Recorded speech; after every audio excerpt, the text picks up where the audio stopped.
الشيطان الرجيم بسم الله الرحمن الرحيم الحمد لله رب العالمين والصلاة والسلام على سيدنا محمد وعلى آله وصحبه أجمعين.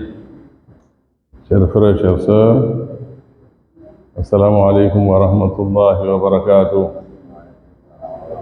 Alhamdulillah, nous remercions le Seigneur Allah subhanahu wa ta'ala qui, dans sa grâce et sa miséricorde, nous permet d'être là ce soir pour prendre part à cette séance de causerie sur l'islam. Et cette séance, comme nous l'avons dit, sera consacrée aux questions et réponses, Inch'Allah, relativement à nos préoccupations, les préoccupations quotidiennes que nous avons au plan spirituel et temporel. Nous sommes là, Inch'Allah, pour échanger autour de ces sujets. Alhamdulillah, moi-même, je vais commencer d'abord avec le thème relatif au talion que nous avions traité dans le Coran, le talion, la loi du talion. Dans les versets, je crois, 179 de la sourate Al-Baqarah, 178-179, où Allah subhanahu wa ta'ala a prescrit les talions. Pour vous les croyants, les talions vous a été prescrit. Et en parlant de ces délits, et lorsqu'on commet ces délits-là, qui impliquent les talions, ou bien les prix de sang, ou bien les pardons. Ce sont ces trois choses-là qu'il faut pour appliquer les talions. Et en parlant du prix de sang, nous avons dit que lorsque quelqu'un tue un être humain, il doit dédommager la famille de la personne. Il doit dédommager la famille de la personne, de la victime. Et en parlant du dédommagement, nous avons dit que le prix de sang est égal en or. Et nous avons dit l'autre jour, c'était une erreur, c'était pas 1000 grammes, mais c'était plutôt 1000 dinars. Hein? Voilà. Nous avons dit que ça faisait 1000 grammes en or, c'était plutôt 1000 dinars en or. Et en argent, ça fait 12 000 dirhams en argent blanc. Maintenant, lorsqu'on veut convertir tout cela en grammes aujourd'hui, parce qu'en dinars, il faut convertir les dinars en grammes aujourd'hui pour trouver l'équivalent. Et il faut convertir aussi les dirhams en grammes aussi pour trouver l'équivalent. Alors, un dinar fait 4,25 grammes. Un dinar. 4,25 grammes. Donc, 1000 dinars, il faut multiplier 4,25 par 1000. Alors, moi, j'ai trouvé 4250. Hein? Voilà, c'est ce que j'ai trouvé. Donc, voilà le prix des sang en or. Donc, je dis bien, je répète, c'est 1000 dinars, c'est pas 1000 grammes, c'est 1000 dinars. Et un dinar fait 4,25 grammes. Donc, il faut multiplier cela par 1000 et tu vas trouver 4250. Et en argent blanc, 12 000 dirhams en argent blanc. Et un dirham fait 2,975 grammes. Un seul dirham. Donc il faut multiplier cela par 12 000 et tu vas trouver 35 700 grammes. Voilà, donc voilà ce que j'aimerais, Inch'Allah, apporter comme rectificatif, Inch'Allah, à propos du prix des sang. Et quand on a la bonne compréhension. Et ensuite, il y a une deuxième question qui m'a été posée. Bon, ça c'était moi-même ma préoccupation rectificative. Maintenant, la question qui m'a été posée concerne l'azan, l'appel à la prière. Alors, quand on fait l'appel à la prière, qu'est-ce qui est recommandé par les fidèles? Quand le muezzin fait l'appel, les fidèles qui écoutent l'azan doivent faire quoi? Parce qu'on constate souvent que quand on fait l'appel, alors il y a des gens qui ne font même pas attention, ils continuent leur causerie, comme si rien ne se passe. Alors que l'azan, c'est un acte d'adoration. Le muezzin fait sa part, mais toi, les fidèles aussi, tu es invité à faire quelque chose. Donc, nous allons revenir sur ça, Inch'Allah, pour dire que le messager sallam nous dit que lorsqu'il l'appel à la prière est fait, les fidèles qui écoutent l'appel sont invités à répéter ce que le muezzin dit. Donc, il ne faut pas te taire, il ne faut pas aussi causer, mais il faut répéter ce que le muezzin dit. Quand il dit Allahu Akbar, tu répètes Allahu Akbar, Allahu Akbar, Allahu Akbar, Ashhadu an la ilaha illallah, Ashhadu an la ilaha illallah. Jusqu'à ce qu'il arrive à Hayya ala Salah. Lorsqu'il arrive à Hayya ala Salah, toi tu ne dis pas Hayya ala Salah. Il dit La hawla wa la quwwata illa billah. Hein? Donc il ne faut pas répéter ça. Lorsqu'il dit Hayya ala Salah, il dit La hawla wa la quwwata illa billah.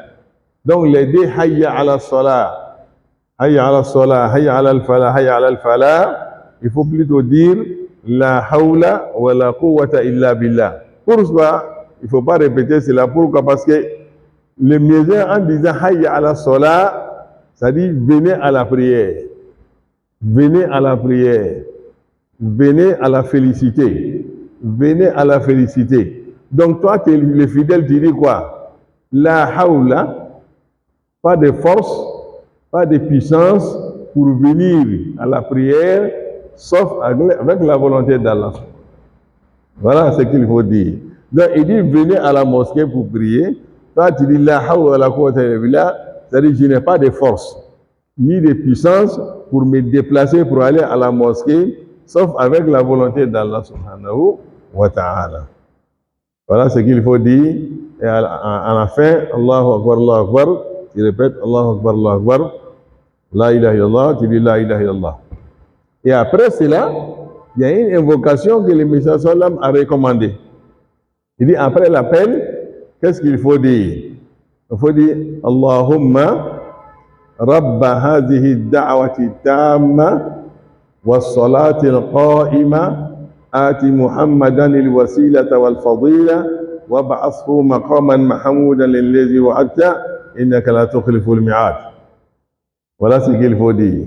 Il signifie quoi? Oh Dieu, le propriétaire de cet appel qui a été fait, Rabba hadhihi da'wati tamma, qui est l'appel à la prière, le parfait appel qui a été fait, qui est le propriétaire de cet appel-là.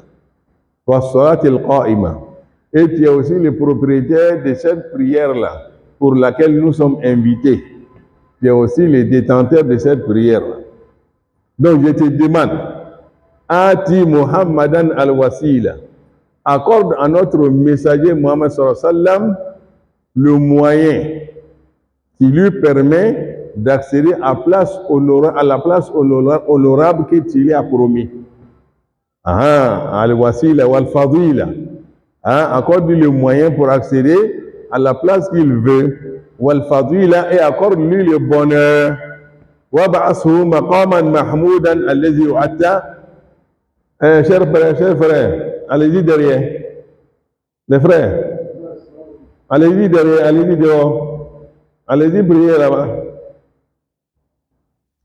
Wab'ashu maqaman mahmoudan allazi wa'adta. Et il faut le ressusciter à la place honorable que tu lui as promis. Parce que le message sallallahu nous dit qu'il y a une place dans le paradis. Ça, c'est une place réservée à un individu. La meilleure des places, c'est réservé à un individu. Et je voudrais être le propriétaire de cette place-là. Donc, je vous demande de prier Allah subhanahu wa ta'ala qu'il m'accorde cette place-là. Et moi aussi, je m'engage à demander à Dieu aussi d'intercéder pour vous. Voilà, c'est donnant, comme on l'a dit. Donc, priez Allah pour qu'il donne cette place-là à Muhammad sallallahu alayhi wa sallam, et Muhammad à son tour s'engage à demander, à intercéder auprès d'Allah pour vous. Voilà ce que signifie cette prière. Quand nous dit Inch'Allah, donc voilà, si tu ne veux pas dire en arabe, il faut dire l'essence en djoula, comme en français, comme tu peux maîtriser. Maintenant, il y a un autre détail. Si c'est la zane du Fajr le matin, le muezzin va dire le matin, quand il va venir, il va arriver à Hayya ala Salah, il va dire As-salatu khayrun minan nawm. Il dit ça le matin. As-salatu khayrun minan nawm. Mais toi les fidèles, tu dis quoi? Est-ce que tu répètes As-salatu khayrun minan nawm ou bien il y a autre chose? Voilà, donc ça aussi c'est la question. Il y a autre chose, il ne faut pas répéter As-salatu khayrun minan nawm, mais il faut dire Sadaqta wa bararta. Hein? C'est ce qu'il faut dire. Sadaqta, quand il dit As-salatu khayrun minan nawm, il dit Sadaqta wa bararta. Ça veut dire quoi? Oh le muezzin, tu as dit As-salatu khayrun minan nawm et la prière est meilleure que le sommeil. La prière est meilleure plus que le sommeil. C'est ce qui signifie As-salatu khayrun minan nawm. La prière a plus de mérite que le sommeil. Donc levez-vous. Donc toi, tu es le fidèle, tu dis au muezzin, Sadaqta wa bararta, tu as dit vrai. Tu es véridique. Tu dis au muezzin, tu es véridique. Ce que tu as dit là, c'est vrai. Voilà. Hein? Ce que tu as dit là, c'est vrai. Donc c'est la vérité que tu viens de dire. Sadaqta wa bararta, tu es véridique et tu es bon. Ah, voilà ce que tu dois dire en arabe, Sadaqta wa bararta, ou bien en français, tu dis, tu es véridique et tu es bon. Hein? Voilà, il y a chanfort, il y a barani manqué, ça fait du bien. Donc voilà quelques détails, Inch'Allah, que nous devons retenir quand nous allons, Inch'Allah. Donc on va donner le micro après pour la question. Je vais ouvrir le débat tout de suite. Oui, il va vous donner le micro, Inch'Allah. Donc voilà un peu, chers frères, chers sœurs, l'entrée en matière. Voilà, Allah, je demande le micro pour voilà. Oui. Sadaqta. Sadaqta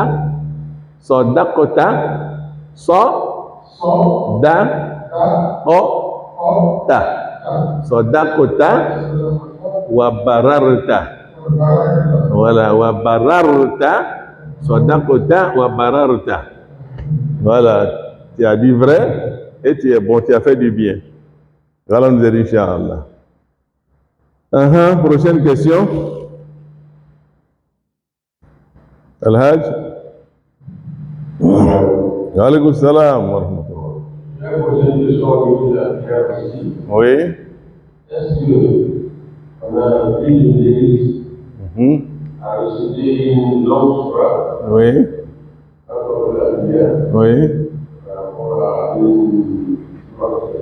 Oui. Oui, c'est ça. Je vous comprends. Alhamdulillah, dans la tradition du Messager sallam, il y a des prières dans lesquelles il faut allonger ou bien il faut allonger la lecture. Il faut faire une longue lecture. Ça, c'est la sunna qui nous recommande ça. Donc, lorsque tu écoutes, ça veut dire que tu as diminué la valeur de cette prière-là. Donc, il y a des prières indiquées dans lesquelles il faut allonger la lecture. Il y a les 2 rakats de Fajr le matin, de Subh le matin. C'est pour ça que vous voyez que quand on lit une longue sourate, voilà. Et aussi, les imams aussi, en la matière, ne sont pas sur la même longueur d'onde, mais il faut allonger quand même. Mais il y en a qui allongent trop. Et ça aussi, ce n'est pas bon. J'ai prié surtout nos imams sunnites, aussi, ils sont plus longs. J'ai fait 2 rakats, des fois derrière un imam, il nous a tapé les 2 rakats dans au moins 16 minutes. 16 minutes, j'ai dit, mais imam, ça c'est trop long. 10, 12, hein, c'est voilà, Inch'Allah. Donc, Al-Hajj, pour répondre à votre question, il y a des prières dans lesquelles il faut lire des longues sourates, comme les 2 rakats de Fajr. Et ensuite, les 2 rakats de Zohr. Il faut aussi lire de longues sourates. Voilà. Mais par contre, dans le Asr, il faut lire de courtes sourates. Les 2 rakats, les 2 premiers rakats de Asr. Et le Maghrib, ce sont les rakats les plus courts. Il faut raccourcir la lecture dans la prière du Maghrib. Et dans la prière de Isha, c'est une lecture médiane, moyenne. C'est pas trop long, c'est pas trop court. Donc ça, ce sont pour les prières obligatoires. Donc pour quelqu'un qui connaît des longues sourates, alors il est invité à les lire. Voilà. Donc s'il raccourcit, alors il a diminué un peu la valeur de cette prière-là. Pour quelqu'un qui maîtrise. Il dit bien pour quelqu'un qui maîtrise. Mais si tu n'as pas la maîtrise, donc tu es pardonné par Allah subhanahu wa ta'ala. Donc voilà un peu, Inch'Allah. À part ça, les naflas surrogatoires à la maison, maintenant tu es libre de faire ces rakats-là avec de courtes sourates ou bien avec de longues sourates. Mais en sachant que lorsque plus tu dures dans le stationnement, plus tu es récompensé. Donc tout dépend de ta volonté à la maison. À la famille, il y a une donc c'est le dové, ni olu jana olu baraji ka bon ole ɲinini bɛ serikɛbagaw fɛ voilà seri dɔw bɛ yen n'o jɛɲɛna ole baraji ka bon fo bi fajar lɔ 2 alors o kalan kan ka janya parce que a lɔ man ca n'i le ka surunya tuma dɔ mɔgɔ mɔgɔw bɛ na kɔfɛ olu tɛ foyi sɔrɔ e m'a ye olu na yɛrɛ dɔ k'a fɔ ɲɛna ko ko olu ne ko ale k'a faamu ko ja ko an bɛ kalan kɛ k'a jɛnya ko a k'a kɔrɔ faamu parce que ale nana retard la n'an tun ka surunya ale yɛrɛ tun bɛna sɔrɔ seri banna mais a nana lɔnni sɔrɔ o diyara a ye kosɛbɛ voilà kalan de inchallah oui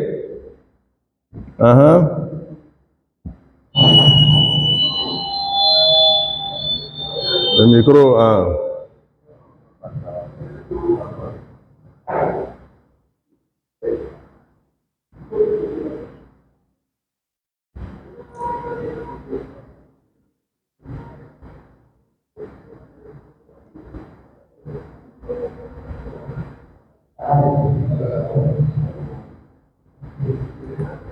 Bismillah.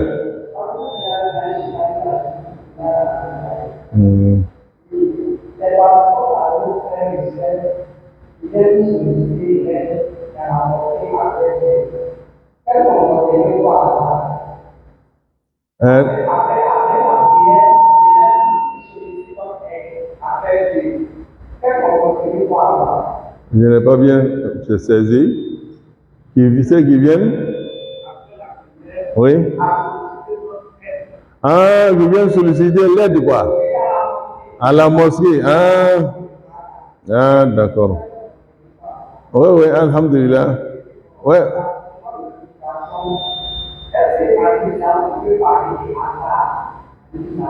Hasard. Ah, d'accord. Oui. Alhamdulillah. Allah nous aide, Inch'Allah. Afamna.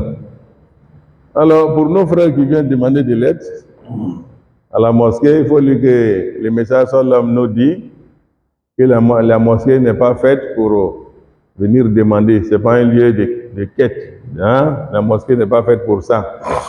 Donc, il faut se mettre dehors, à l'extérieur, pour demander.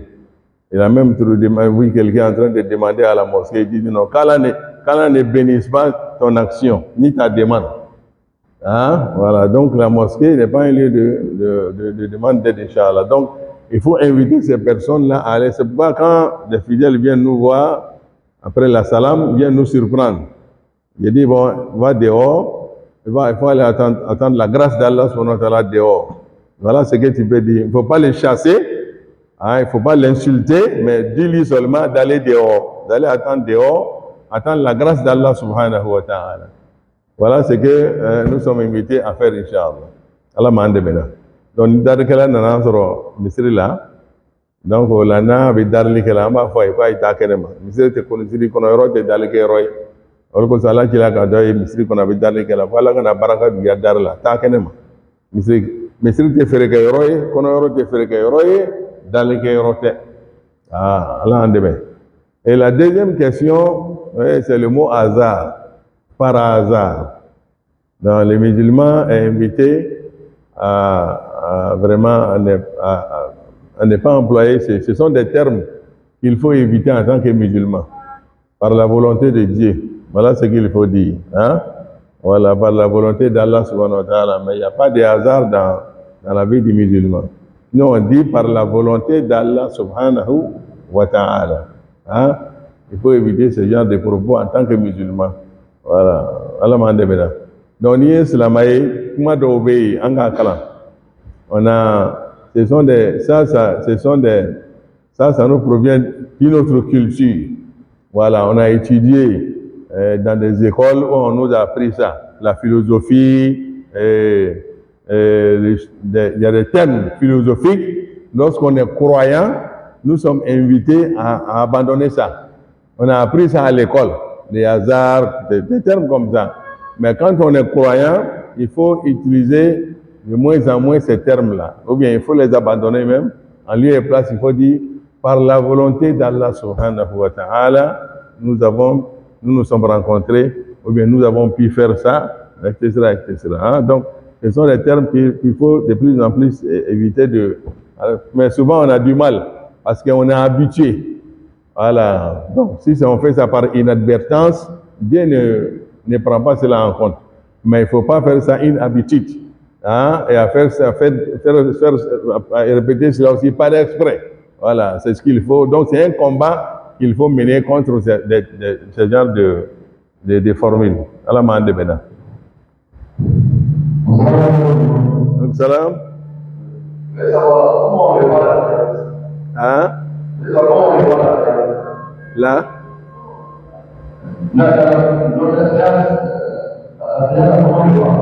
La tahiyya. Hein? Tu te trompes dans la tahiyya. Comment il faut réparer? Ah, d'accord. Al-Hajj pose la question à propos de la tahiyya. La tashahhud qu'on fait dans l'assise médiane ou bien dans la dernière assise. Lorsque tu te trompes dans la tahiyya, tu n'as pas encore lancé salam alaikum, n'est-ce pas? Il faut reprendre la tahiyya. Voilà, il faut reprendre intégralement la tahiyya, c'est tout. Comme tu maîtrises déjà, maintenant, dans le parcours, tu dis, ah, est-ce que j'ai bien fait, je n'ai pas bien dit? Donc, il faut reprendre la tahiyya avant de dire salam alaikum. Hein? Ah, c'est comme ça qu'on répare. Il n'y a pas d'autre réparation à faire. Il faut reprendre intégralement. Ce faisant, tu auras deux bénédictions, deux mérites. La première que tu as faite, qui n'est pas parfaite, mais c'est la louange que tu as dit à Allah subhanahu wa ta'ala, il te donne une récompense pour ça. Et il te récompense aussi pour la réparation que tu as faite. Voyez, donc tu es toujours gagnant. Voilà, Inch'Allah. Allah en demain. Donc, il y a la côte tahiyya. Ni m'ombe tahiyya kalana. Et tu auras tahiyya kalana. Il y a un mini boulot. Il m'a dit, avec un chou mina. Il fait la mina auto. Adam na kouraye. A kalan kouraye. Et bien, a kalan kouraye, minkebe baraji flasro. Il y a un mina. Et qu'à dofo, il y en a. Mais à ma dafale. Allah va baraji diba. Et bien, à mi fene kalan kanya. À dafa. Et bien, fene baraji zo. Allah. Wa alaykum salam. Oui. Oui.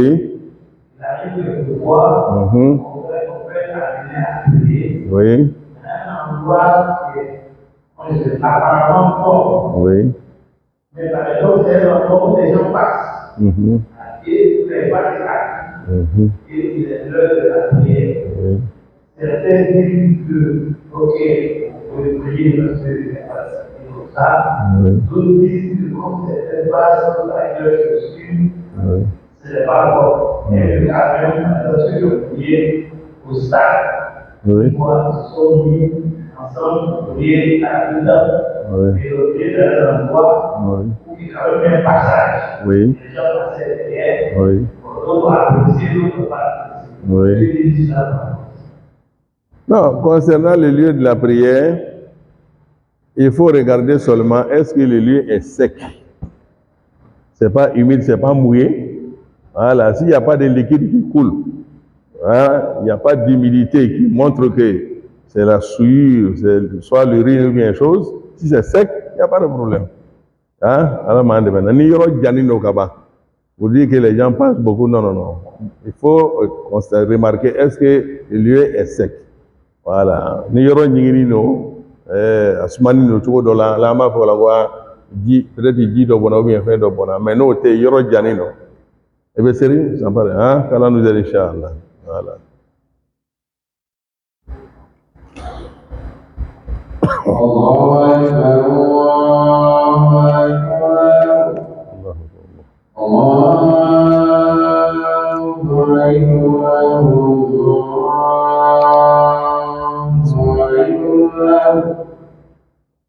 أشهد أن لا إله إلا الله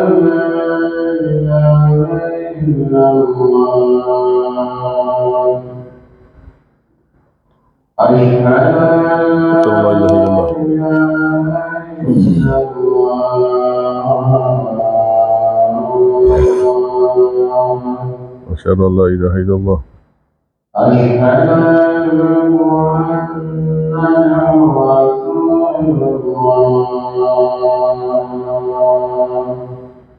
أشهد أن محمدا رسول الله أشهد أن محمدا رسول الله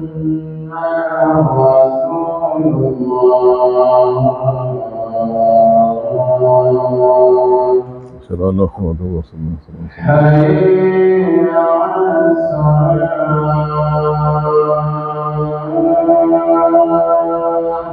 لا حول ولا قوة إلا بالله حي على الصلاة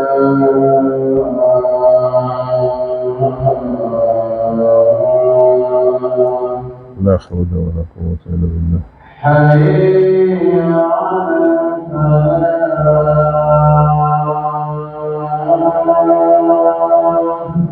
لا حول ولا قوة إلا بالله حي على الفلاح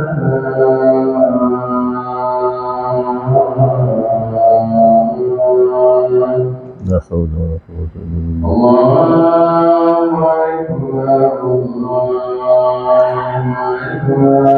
الله أكبر الله أكبر الله أكبر الله أكبر لا إله إلا الله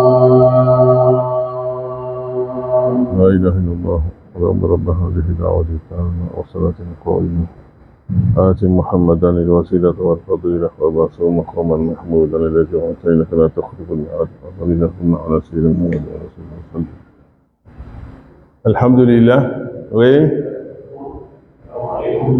ah, alhamdulillah hein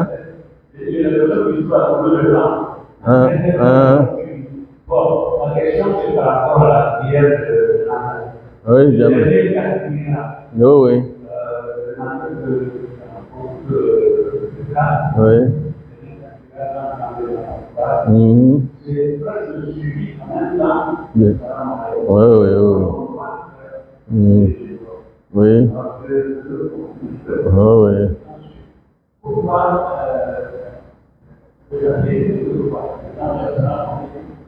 oui. D'accord.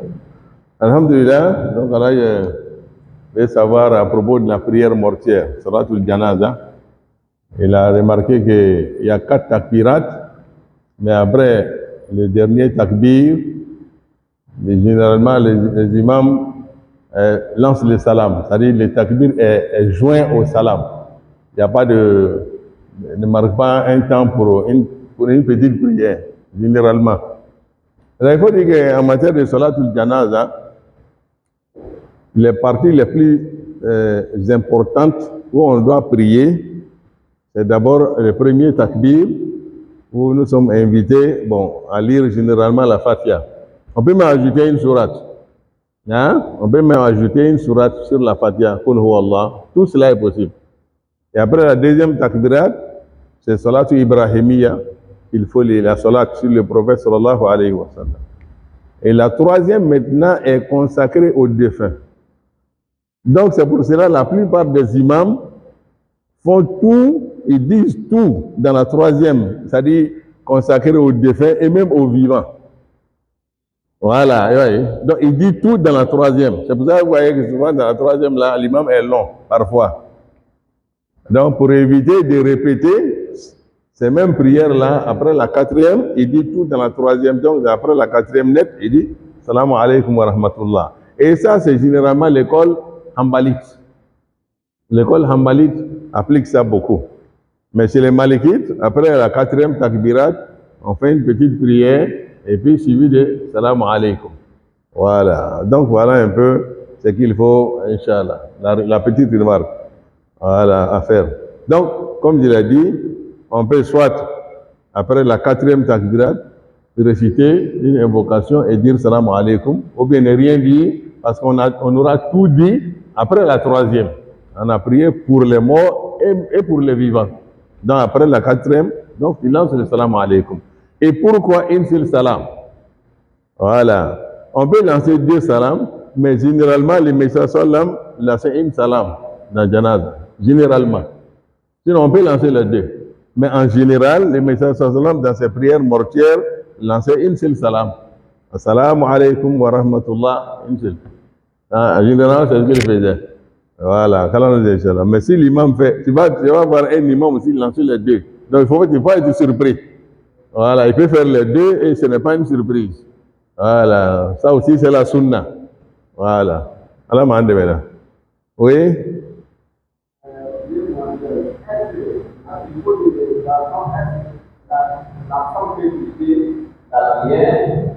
Hein? Comment les garçons savoir les femmes est-ce qu'ils sur le corps? Oui, mais ça dit, ce sont les femmes seulement. Il n'y a pas un homme dedans? Il n'y a pas un homme? Il n'y a pas un homme parmi les fidèles là. Tous ce ne sont que des femmes. Ah, si ce ne sont que des femmes, elles peuvent prier aussi en groupe, comme si elles faisaient la prière ordinaire, mais l'imam parmi elles se met au milieu. Elle ne se met pas devant. Voilà. Donc si ce ne sont que des femmes seulement, voilà ce que l'islam permet. L'imam parmi elles se met au milieu du rang, elle ne se met pas devant. Voilà. Voilà nous dire, Inch'Allah. Salam. Attends, les Malikites vont te diront même que ce n'est pas là. Elles n'ont qu'à prier individuellement.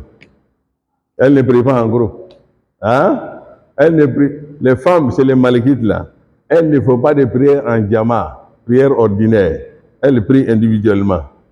Voilà. Ce sont les autres écoles qui ont admis ça parce que notre mère Aïcha nous a rapporté un hadith à propos de la prière en jama concernant les mamans. Qu'Allah nous aide, Inch'Allah. Oui, les...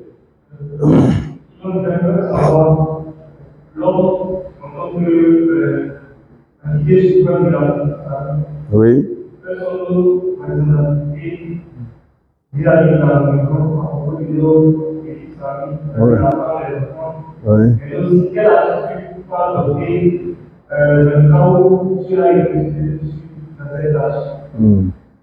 Ah bon, l'homme est le chef de famille en islam. Donc il est invité à inviter sa famille à l'adoration d'Allah subhanahu wa ta'ala. C'est ce que le Coran nous dit. Hein? Le Coran nous dit, ordonne le bien à ta famille, demande-leur de pratiquer la prière, de suivre les prières, d'adorer Allah subhanahu wa ta'ala. Ça, c'est ton devoir. Et même si tu es handicapé en matière de connaissances, trouve quelqu'un qui va enseigner ta famille. Si toi, tu ne connais pas le Coran, tu ne peux pas enseigner le Coran à ta famille, trouve un mualim, un maître, qui va leur enseigner l'islam. Tout ça, c'est ton devoir. Maintenant, si après avoir effectué tout cela, et que tu constates qu'il y a une désobéissance, donne-leur des conseils d'usage en la matière. Mais s'il y a une réticence, ça continue, et jusqu'à ce qu'il y ait abomination. Je dis bien. Hein? S'il y a abomination, c'est une désobéissance manifeste elle ne prie pas, donc ça rentre dans un autre cadre. Là, on est obligé de taper dur. Et ça peut même aller jusqu'au divorce. Hein? Voilà, mais c'est étape par étape. Voilà, si toi tu fais ta part, si ça ne marche pas, invite un imam. Hein? Il faut faire intervenir un imam, un guide religieux qui va leur parler. Ou bien un homme sage dans le quartier qui va intervenir. Si après d'avoir fait tout cela et qu'il n'y a pas d'amélioration, il n'y a pas de changement, maintenant on est obligé maintenant de prendre une mesure draconienne, hein, qui va aller jusqu'au divorce. Hein? Qu'Allah nous donne, Inch'Allah. Oui, Al-Hajj? Ouais. J'ai constaté qu'aujourd'hui en Europe, il y a des dossiers qui sont dirigés par les femmes membres. Alors, je ne vois pas de réaction par rapport à cette situation. Avant aussi, dans les marches d'Union islamique en France. oui. Avant, il y avait vraiment des solutions islamiques pour l'opposition quand les femmes venaient à cette émission. Mais aujourd'hui, vraiment, il y a des femmes qui animent l'émission, ils n'ont pas appliqué. Donc, il y a des femmes. Bon, alhamdulillah. Oh, oui. Oui, bon, on réagit à l'âge. On réagit, mais l'Europe cherche toujours cette égalité-là. Cette égalité-là, l'Europe toujours mène des luttes, des combats pour l'imposer dans tous les domaines. Voilà, c'est tout. Sinon, en matière de religion, il n'y a pas d'égalité, il y a complémentarité entre l'homme et la femme. C'est-à-dire, l'homme a son rôle à jouer et la femme également a les siens. Voilà, c'est tout. Et la femme en islam n'est jamais imam. N'a jamais été imam et ne sera jamais imam jusqu'à la fin des temps. Voilà, mais l'Europe, c'est-à-dire, celles même qui s'adonnent à cette pratique-là, ce sont des personnes... lorsqu'on voit bien leur comment on appelle, le comportement, ce sont des personnes démoniaques, c'est diabolique. Aucun texte ne permet à la femme d'être imam pour les hommes. Il n'y en a pas. Et c'est ce que j'ai dit d'ailleurs, même les malikites sont catégoriques, même entre les femmes elles-mêmes. Les malikites n'autorisent pas à une femme d'être imam. Ce sont les autres écoles qui ont dit non, à ce niveau-là, il faut être souple. L'enfant peut être imam pour les autres, pour ses sœurs, mais elle se met au milieu d'entre elles. Elle ne se met pas devant comme l'homme. Voilà ce que la jurisprudence a dit à propos de la femme, de l'imamat de la femme.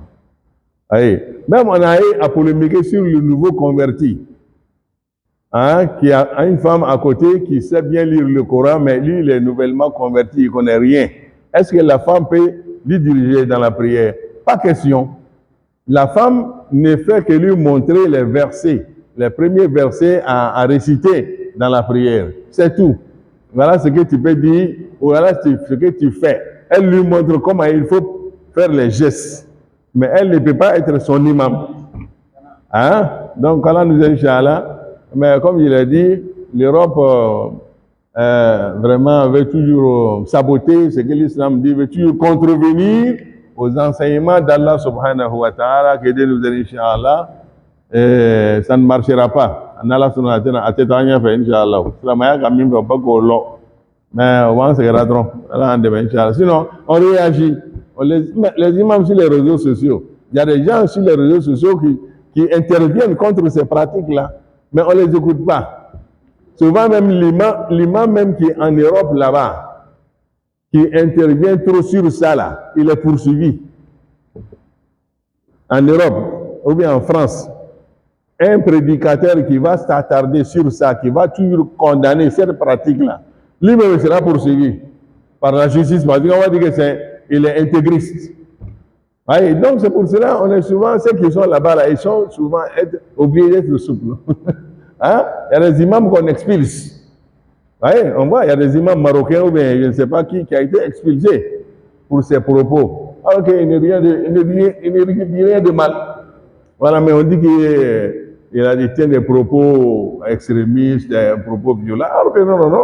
Il appelle seulement à la vraie pratique de l'islam, c'est tout. Mais on trouve qu'il est dur. Alors, maintenant. Donc c'est pour cela les imams qui sont là-bas, ils mènent un combat, hein, vraiment. Ils ne sont pas comme nous ici qui sommes un peu... voilà, Allah demain. Donc merci beaucoup, Inch'Allah. Demain soir, Inch'Allah, on se retrouve. Demain après la prière de Maghrib pour continuer les séries de questions et réponses. Salam alaikum wa rahmatullahi wa barakatuh.